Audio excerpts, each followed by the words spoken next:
Welcome everybody to the Art of a Peaceful Mind. I'm Kim Root, your host, and today we have with us Lisa Gunshore, who's an author and a psychic and a shaman and a holistic healing practitioner. So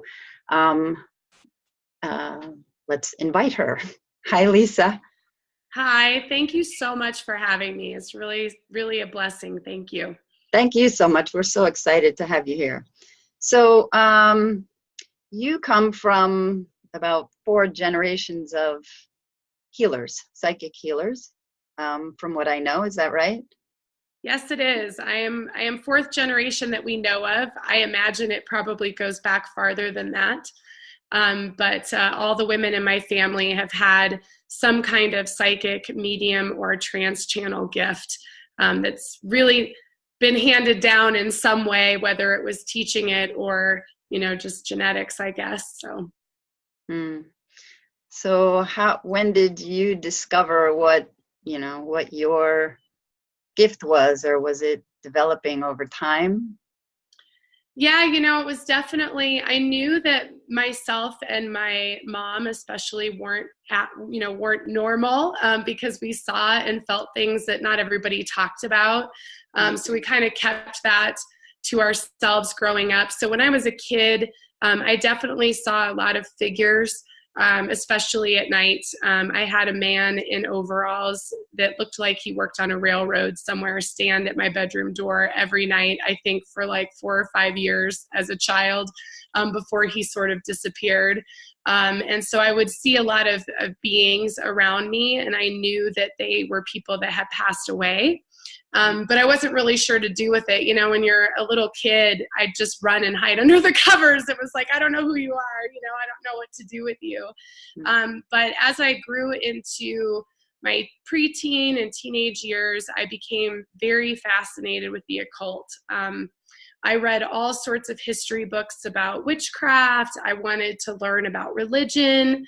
I was raised Irish Catholic. I come from an Irish family. And even in the Catholic Church, I had a lot of interest, even in the priesthood. I was very interested in spirituality, religion, and the occult. And that just kind of blossomed over time. And it wasn't until I was an adult and I actually lost a baby and was really grief-stricken. And that was the first time I really reached out with my gifts and asked the universe, what do I do? What am I supposed to do with my life? What am I supposed to do with all of this? And my mom read tarot cards, so I knew how to read them and had read them for myself and friends, since I was probably 15 years old. And I just really got this strong message to go get my cards and see what they had to say. And I dug them out of a box. I don't even think I'd touched them for 10 years at this time. This was back in 2006. And I pulled out my cards and really threw them and looked at them, and I felt like it was time to start helping people. And so I really came out of the closet, so to speak, about my gifts and started working with people. And here it is 12 years later. And, I think it's interesting. You try to help people, but really it's us craving our own healing. And so over the past decade, while I've been working with clients all around the world, I've also lost 100 pounds and been through a lot of my own self-inquiry practice. Yeah, it's crazy. And that's really energy and purification. It wasn't really a set diet. It was really going through trials and tribulations and trying to understand my own self, so that I could help other people. So that's really kind of how my gifts, they definitely developed, and they're still developing. I don't think they ever stop developing. I think we continue to evolve and change. And, I have really strong clairvoyance, but my clairaudience is opening up over the past year with work I've been doing. So it's interesting because it changes over time, I think. What's a clairaudience? So clairaudience, just like there's 5 senses, there's 5 psychic senses. So clairaudience is hearing, clairgustance is smelling, clairvoyance is seeing, claircognizance is knowing. And a lot of people operate just from clairsentience, which is feeling and being empathic and connecting with people. So. Mm-hmm. Mm-hmm. So you're also a holistic healer, and you work a lot with people with mold sensitivities and toxic sensitivities. Is that connected to your psychic work somehow, or do you feel like you studied that separately? Are they separate things, or do you see them together? They are definitely all one.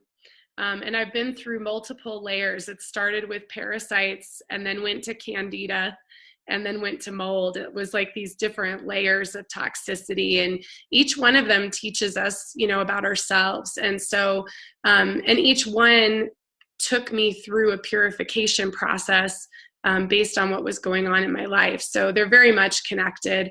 The parasites, when you think of the metaphysical reason behind them, I mean, it's an energy feeding off of you. And I had to step back and really look at my life and say, who and what am I allowing to feed off of me?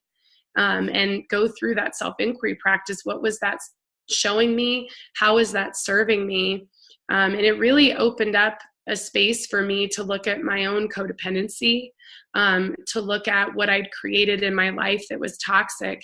And since then, each layer is another piece of that. The mold is really challenging for a lot of people in the world right now. It's actually a really big problem, and a lot of people are very sensitive. But mold, from a metaphysical standpoint, is something growing from the past. It's something that's been stirring and stewing from the past. And so it really forces you to look at, what you haven't been willing to look at before. And so my work with anyone is really taking a look at a couple different things. I mean, part of it is medical, intuitive work, really looking at what's coming up, because a lot of people that come to me don't know why they're having the symptoms they're having. So the psychic piece is really looking at what those are all about. But the shamanic piece and the soul journey piece is discovering what that is teaching you, so that you can release it. And what I've come to learn, and it's so hard to articulate, so I hope I can do a good job of it, but in doing the inner work, in looking at how it's serving you, the outside, the physical work just happens. It's amazing. In doing this self-inquiry practice, I've experienced myself, and I've seen my clients where test results show up before they were supposed to.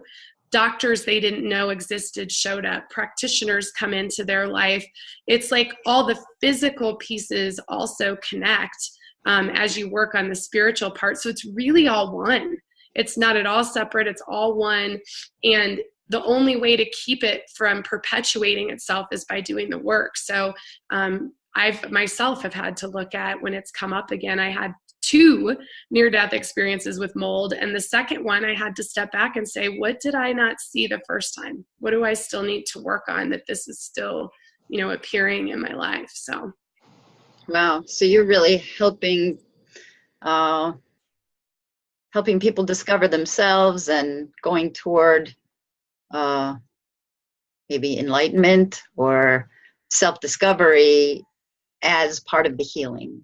Yeah, I hope so. Yeah. I mean, it really is about, and even my shamanic practice, for a long time, I did a lot of just past life work, and anymore, it's about this life. It's about the present time. It's about, what is influencing your decisions now, what's influencing your health now, and not being afraid of it. I mean, I think it's shadow work, and we're afraid to look at that. But when you look at it and you embrace it, so much clears from your field. I've seen so many beautiful things happen with my clients, and like I said, with myself as well. So I think that's one thing my clients know about me, and is that I'm still doing the work too. So I'm definitely human, and we all have to keep, taking steps to heal. Right. That makes the best healer. I really believe that you're going through it or have been through it, so you understand. There's empathy there. So yes, for sure. And there is, with health issues, there is definitely a PTSD that you experience if you've had any kind of traumatic health issue or a loss. And so the meditation practices and self-inquiry practices can help ground you through those traumatic times too. So is there a particular sharing that something you can share about how you've helped somebody, any particular kind of sharing about Mm. What somebody has gone through that has worked with you?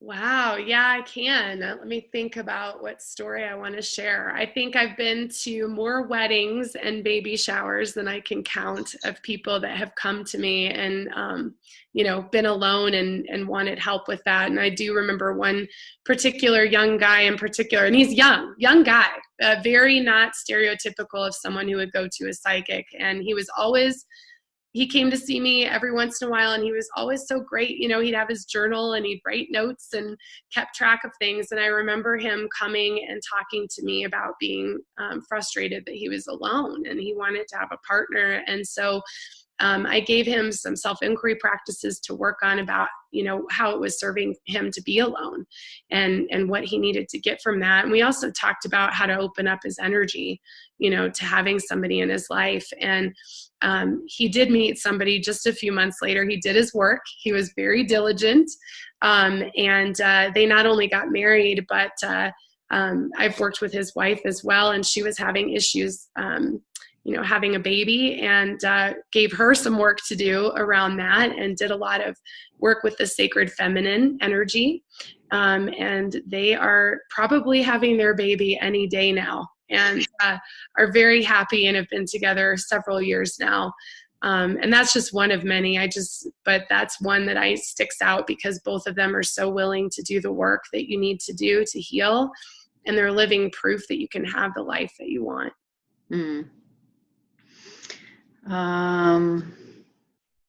Let's see. I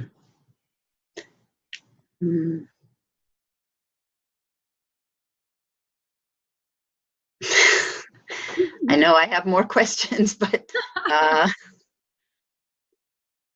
so do you believe as you take people through these processes, do they, I'm a yoga teacher, and I see sometimes that people come to me with issues that they think are a problem, Mm-hmm. but it sounds like you keep turning what people come to you with what they see as a problem, and it seems like from what you're saying, you turn it into something to look at that is a positive, or something to go into, that thing itself is the healing process, rather than, because so many times people come with something that they want to get away from. Does that make sense to you? It does. It does, of course.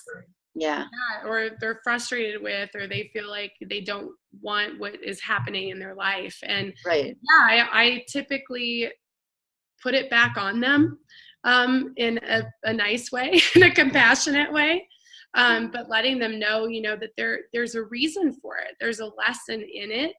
And that it's actually doing something very positive for them, versus something that feels very negative is actually something that's a really valuable lesson for them. And so we go through a process. I always give the same example to my clients when I give them homework is, when we ask ourselves if we're angry, like I'm an Irish gal, got a temper, when I'm angry, I have to ask myself, well, how is my anger serving me? And the egoic mind is going to say, it's not serving me. I shouldn't be angry. It's bad to be angry. But if you can push past the ego, you learn what I learned about anger specifically is anger was providing a boundary for me that I couldn't provide for myself. So whenever I get angry or frustrated, I have to stop and say, where have I overcommitted? Where have I not had functional boundaries? Where have I allowed people to overstep or a situation to overstep? And I always give that example because I think it's such a great one, because the process of really asking those questions, if there's a situation you don't like, there's something underneath that. There's something that's supporting you. Another great example is relationships. I can't tell you how many people I've worked with that have issues with relationships. Most people wanting one and being single, or being in an unhappy relationship. And oftentimes being alone or being in toxic relationships is actually something we're we're subconsciously creating because we're protecting ourselves, because we don't want intimacy. We don't want to connect. We're afraid to be vulnerable. So it's easier to either not be in a relationship or to continue to perpetuate a cycle of toxic relationships so that we're not having that kind of connection. And so it's really looking at, well, what happened? And that's where the shamanic journey piece comes in, because I would say more times than not, especially indigo children, empathic, sensitive people have had some form of abuse in their life, even if it's subtle. And so being able to journey back to that time and space and be able to protect yourself for the first time, instead of being the victim, can release that energy and really complete a soul retrieval, retrieving a soul fragment. And that work is very powerful, because as soon as they do that, they can let go of that energy and operate from present time, rather than being stuck. So I think, what I try to help people with is learning how to understand what's happening to them, and that they really create their own life. We create our own lives. No one else does that for us. Even the things that we're unhappy with, we created for some reason. And so we really have to step back and look at why we're doing that. And it's usually a positive reason. It's not that, we're masochistic. We're usually doing it because there's something that we need from that we're not able to do ourselves. Mm-hmm. Right. Yeah. Yeah. And that's the thing that's hard to see when you're the one going through it, because it just feels like a bad thing that you're going through, or a negative thing that you're going through. So It's true. Is there a particular issue that people come to you with normally, or all kinds of different people? All It kinds sounds of. like you talk a lot about relationships and things. Oh yeah, for sure. I think the theme is pretty consistent. It's either relationships or health, or grief, dealing with somebody that they've lost that they want to connect with, because I'm a medium as well. But I would say those are probably the top three. I think I get a lot more people now because of my journey with my health and my ability to overcome so many autoimmune issues within my own body. I do have a lot more people come to me with health issues that really want to understand, because there's so much impacting us in the world, that I would say the majority of the clients I work with now are coming to me wanting to know how to deal with it, whether it's a toxic relationship, toxicity in their physical body, whether it's a work issue that's toxic, or whether it's just that they're sensitive and psychic and empathic as well, because I think we all are, and they don't know how to handle all this energy bombarding us. So a lot of what I do is working with people to sort that out. What is impacting them? How do you get in the present moment? How do you clear out that toxic energy from your life? Right, right. So, and is there a general way that people do that, or in is it very similar for everybody, or does it seem like it's different in the way you see it? My process is the same with every person, and it's what I have in my book as well. Is really, it's about awareness, becoming aware through mindfulness practice and self-inquiry, becoming wise through research, whether it's researching how to manage, codependency or dealing with toxic relationships, or whether you're researching your own health, gathering data, and then practice, which is the third step, which is really about doing the practices, whether it's sitting down for 5 minutes to meditate or sitting down to do some journaling, but putting that into play. And then there's a whole piece that's about trust. We have to trust, and that's probably the biggest one. So that's my process, no matter what the issue is really, how do we get present? How do we become present so we can see truth and your authenticity? And then, from there, how do we work through that? What comes up in those moments is the next step in the process. Mm-hmm. Yeah. So one of the questions I was going to ask you was whether you believed that everybody had those abilities, which I believe too. It's just a matter of uncovering it and how close we are to that, or how far away we feel from it, and being able to open up to it. And I was also going to ask you about trust. So, because that seems like a huge thing, trusting others, but the biggest part is trusting ourselves, right? Mhm. Oh, for sure. Yeah, I do believe that everyone is psychic. I believe it's a muscle, just like, our muscles, and you can work it and develop it. And I think there are things that we might be stronger in than others. So somebody might be more clairvoyant while someone might be more empathic, because of your natural inclinations. But I think it's all something you can develop. And I think, obviously, meditation, contemplation, those practices can continue to open you up as well. So I definitely believe in that. And yeah, trust is huge, and something I still struggle with every day is trusting my own abilities, trusting my own self-worth, trusting my own gifts. We all question ourselves, and so we have to find a way to trust. And that's all about our connection in our crown chakra, and really even our 8th chakra in the luminous light body is really our connection to God, which manages trust. And most people have blocks in those energy centers. Most people are conflicted when it comes to God, unity consciousness, and that influences our ability to trust in the divine. And I can say that the moment that I knew I may not live to see another day, I was laying in my bed. Was having a thyroid storm from the mold exposure, and I really knew, like, this may not be, I may not make it through that. And it was the first time in my life, and this was 2 years ago, I thought to myself, I could feel the clinging, like the holding.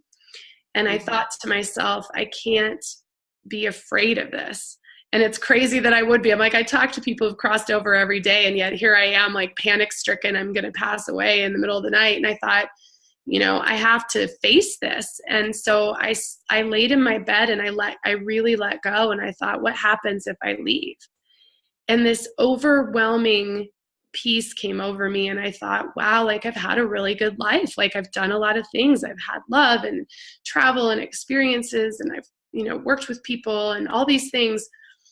And that wave of energy passed, and the next wave of energy that came over me was, what if I live? What if I make it through this? And the energy of that was the trust. I feel it was like, if you make it through this, you can make it through anything. And it's having that faith. And I don't even know if it's blind faith, but I think it's having that faith, that you're going to make the right choices and go in the right direction. Even if it ends up feeling like you don't like how it worked out, it's still exactly where you were supposed to be. Yeah, that's great.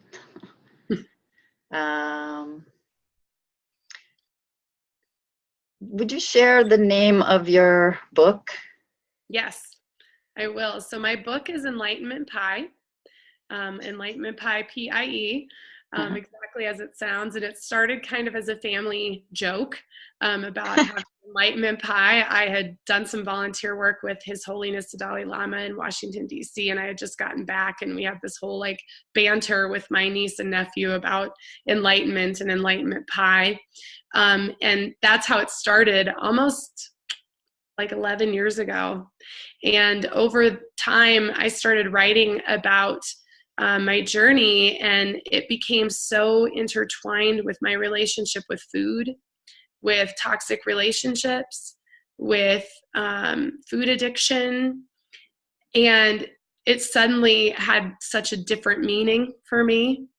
So Enlightenment Pie today means for me that, we have all of these pieces and fragments of our life that are intertwined with each other, and they all work together. What we choose to put in our body when we eat dinner is a direct reflection of our spiritual practice, of the relationships that we choose. The life that we build around us is the same thing as the life we build inside of us with the air we breathe and the food we eat. So it's really morphed into something pretty special, I think. So, yeah, I really appreciate the work that you're doing. I Oh, think thank you so much. it's it's connected to us and the people we work with, but it's also, because we're all connected, it's really connected to the whole earth and to all of humanity and the health of everything. So because our consciousness, in the way that I see it anyway, is all connected. So Yeah, absolutely. yeah, it's Absolutely. And as we evolve our consciousness, how we live in the world will evolve as well. And that's what we have to hope for too, that right. we clear out some of the toxic energy that's in our world right now. So Yeah, that's our responsibility, really. hmm Yeah. yes, absolutely. So we just have about 2 minutes left. So um, your website is in Enlightenment Pie also, right? Yes, my website's enlightenmentpie.org, Uh-huh. and all of my information is on there, in my event calendar as well. I do local events, and I travel as well for events and speaking and mediumship and communicating with people who've passed away. And I work with clients everywhere, so Skype and phone are probably more of my work than in person because I have so many people spread out everywhere. And I have two different sessions that people can do. They can either work with me as a psychic medium, or they can work with me as a health consultant. So there's really options, depending on what people want to do. So That's great. And then you have a free gift for people, right? I do. So everyone who's listening and watching will be able to receive a free copy of my ebook. And there will be a code that will be available to them shortly for that. So they'll be able to just order it through Hay House and put in their code, and they'll have a free ebook. That's wonderful. Yeah. So it's been great talking to you, Lisa, and Thank you so much. I look forward to talking again. Sounds good. Thank you so much. Have a wonderful day. You too. Bye. Bye.